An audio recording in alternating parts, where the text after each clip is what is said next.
Lundi 18 septembre 2023, mesdames, messieurs, bonsoir. Voici les titres de cette édition.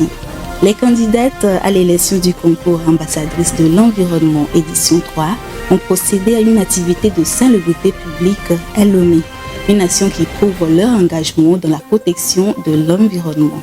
À suivre dans un instant. Handwater, une société hydraulique privée sud-africaine, vient d'achever la première phase des travaux de sa nouvelle usine d'eau potable. Ceci vient régler le problème de pénurie d'eau dans la province de Gauteng. Et puis du sport pour être en bonne santé et du sport pour protéger l'environnement. Le Japon va accueillir la première compétition sportive du ramassage des déchets.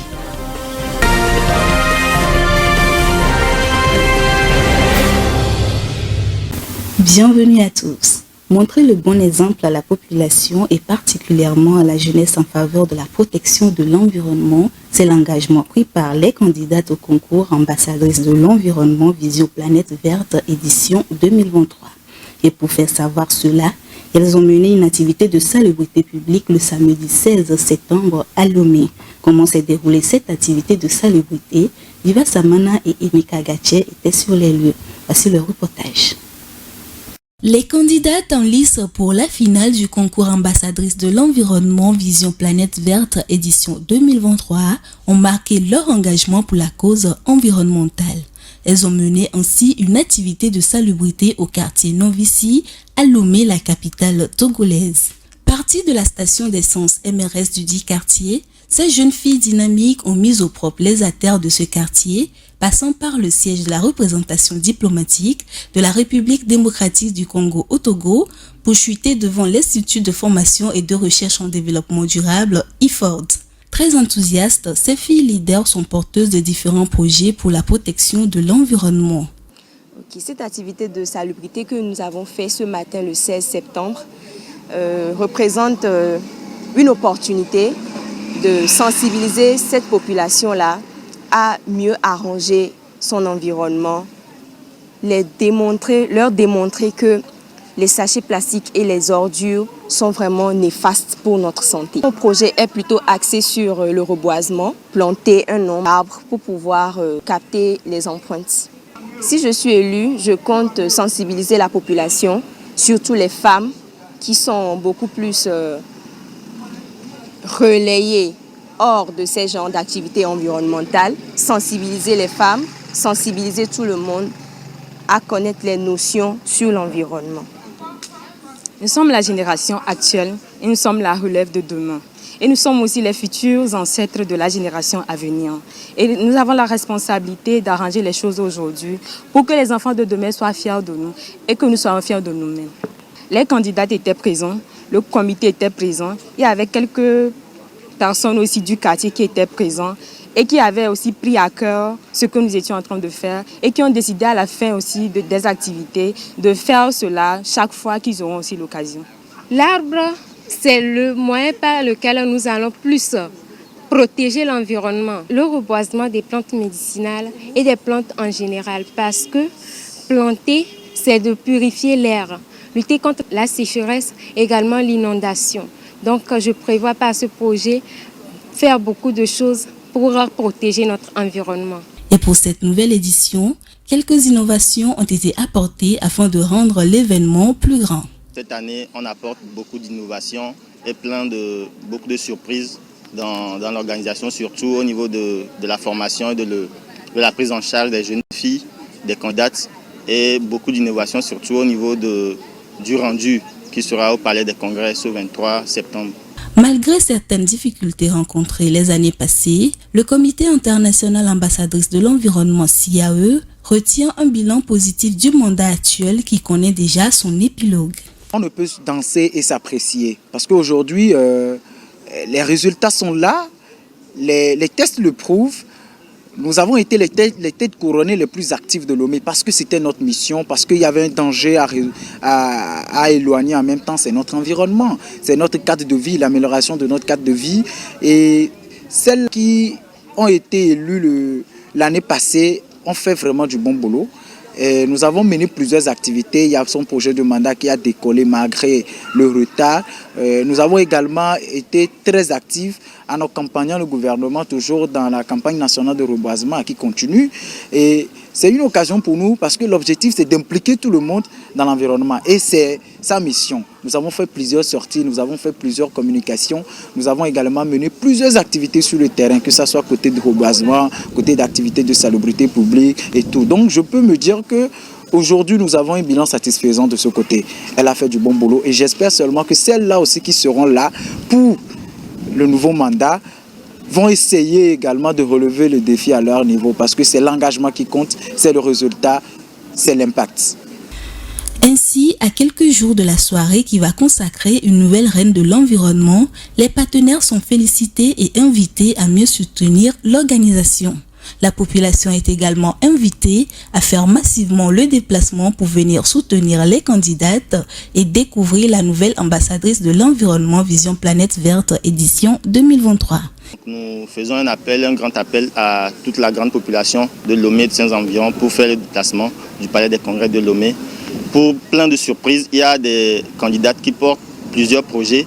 L'essentiel, ce n'est pas de venir juste regarder. Il y a plusieurs projets qui peuvent faire comprendre à la population l'importance de notre environnement, l'impact négatif surtout de l'utilisation de certains objets, la mauvaise utilisation de certains objets qui sont des méfaits en fait pour l'environnement. Donc il faut venir comprendre et comprendre le projet des jeunes filles.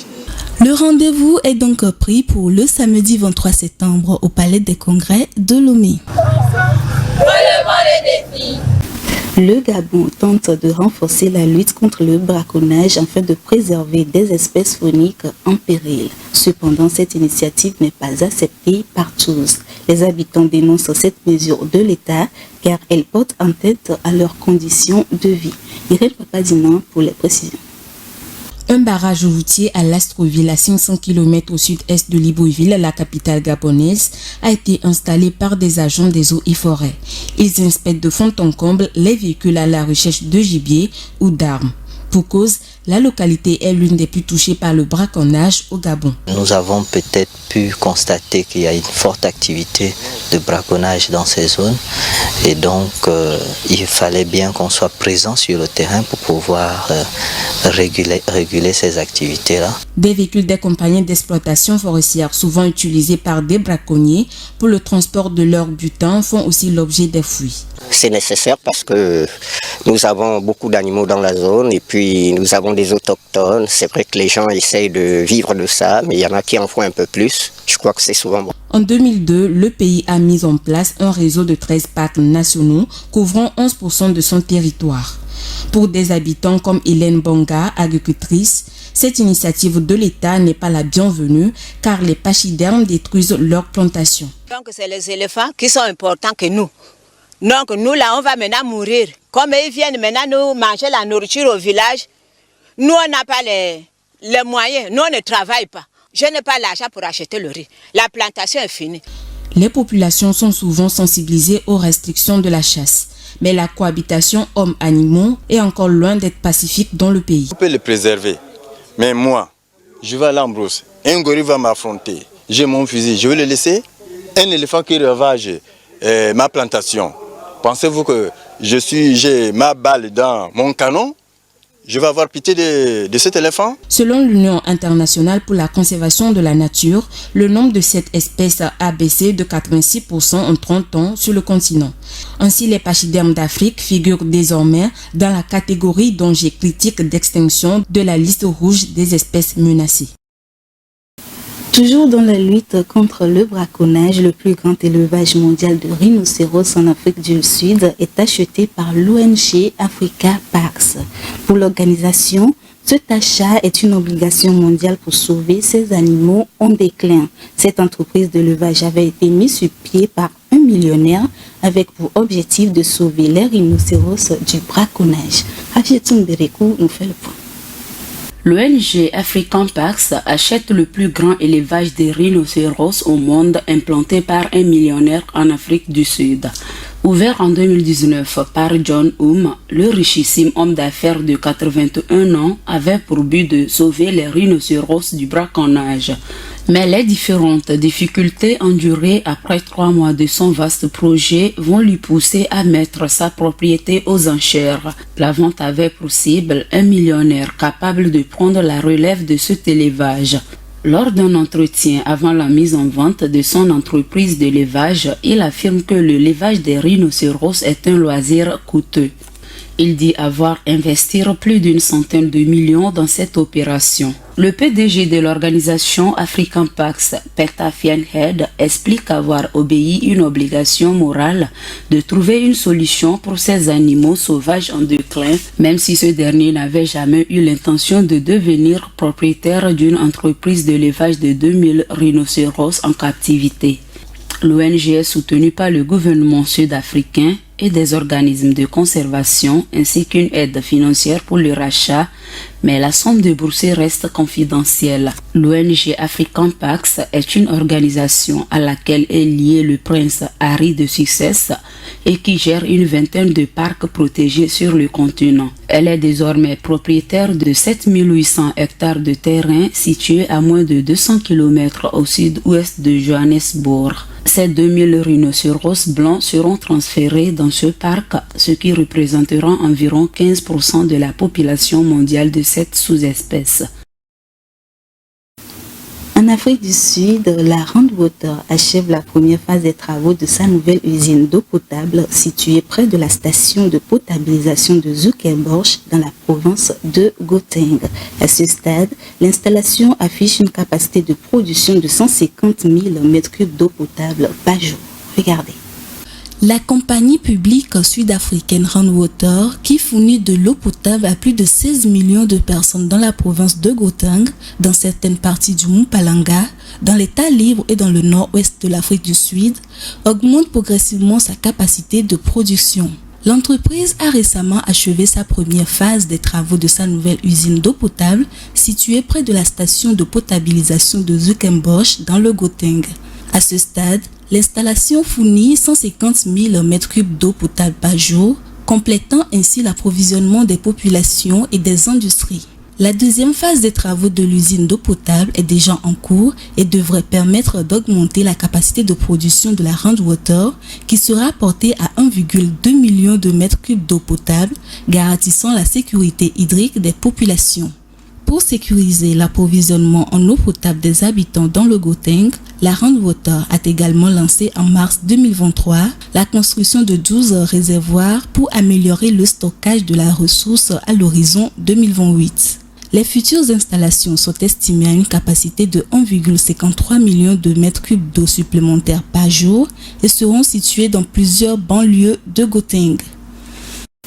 Destination le Djibouti, à présent, les autorités ont procédé récemment à l'inauguration du premier parc éolien terrestre du pays à Goubet.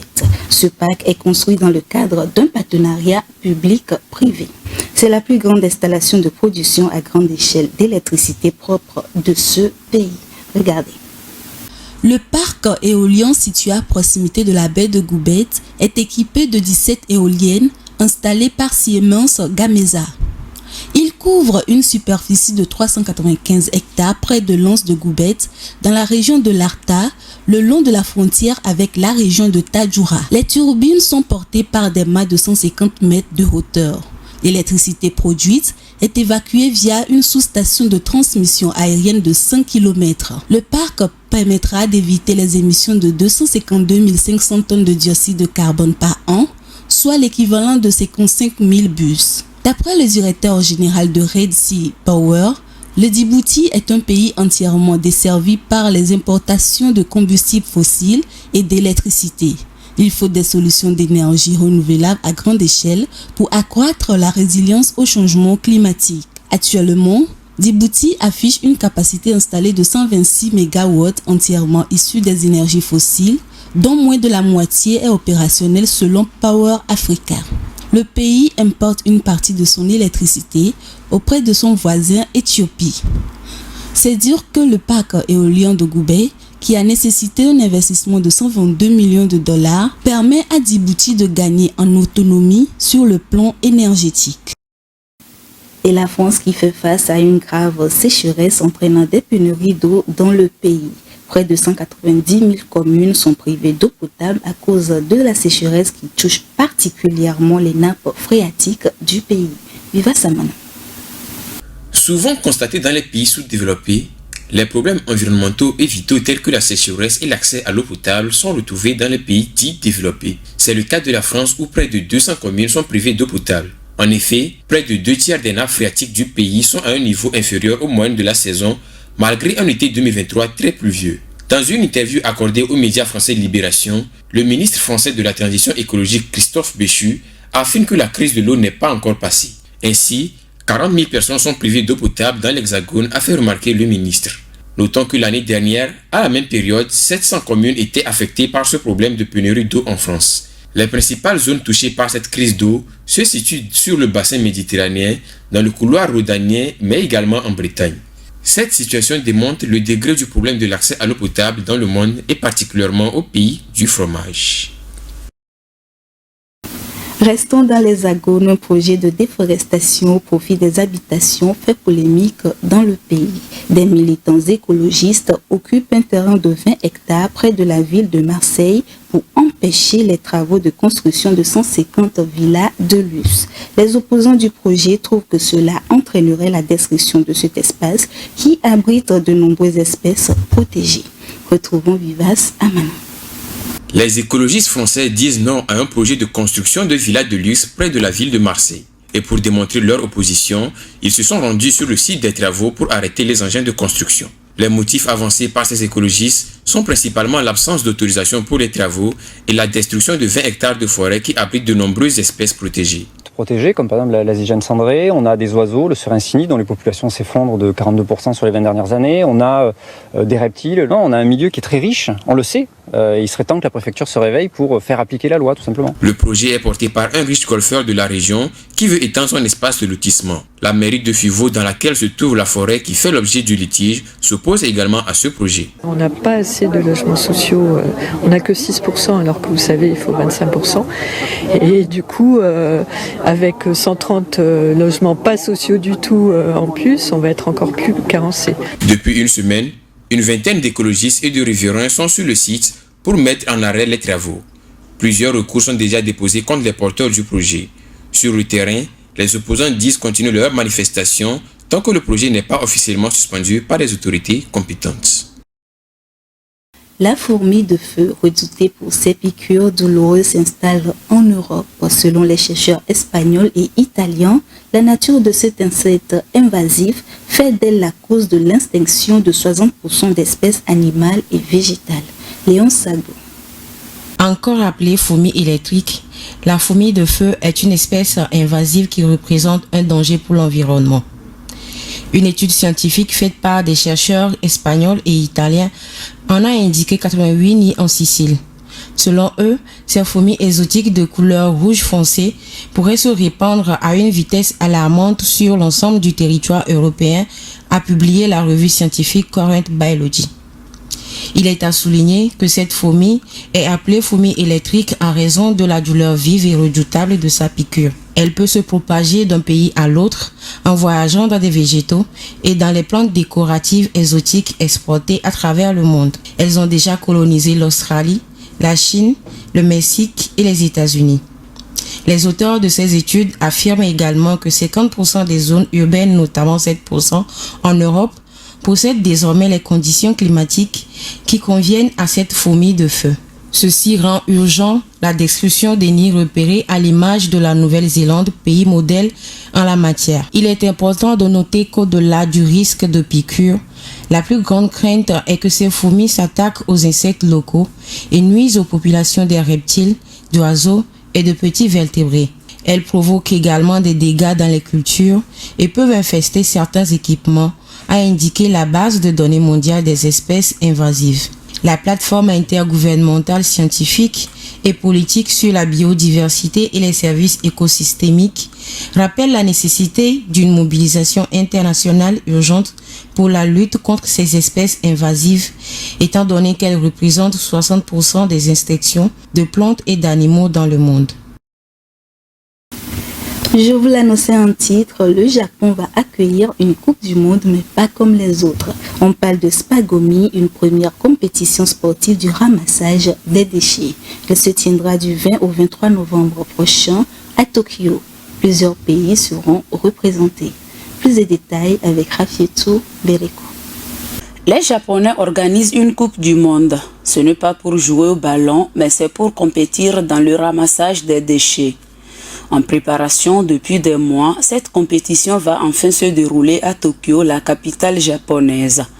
Le nom Spogomi donné à cette compétition est une association du mot sport et du mot gomi qui signifie en japonais déchets et poubelles. Plus de 20 pays sont représentés dans cette compétition, dont la France, la Thaïlande, l'Amérique et la Malaisie. Le Spogomi est un sport d'équipe à 3 ou 5 joueurs. Il s'agit des équipes mixtes composées de jeunes, d'adolescents, d'adultes et même des personnes âgées. Sous l'œil vigilant des jurys, chaque équipe montre ses capacités dans la collecte et le tri des déchets dans des endroits indiqués. Pendant 60 minutes, les joueurs s'activent et ramassent les déchets sans courir. À la fin du temps réglementaire, les équipes sont évaluées selon la quantité des déchets collectés et la quantité des tris effectués. Les compétitions Spogomi ont été lancées officiellement en 2008.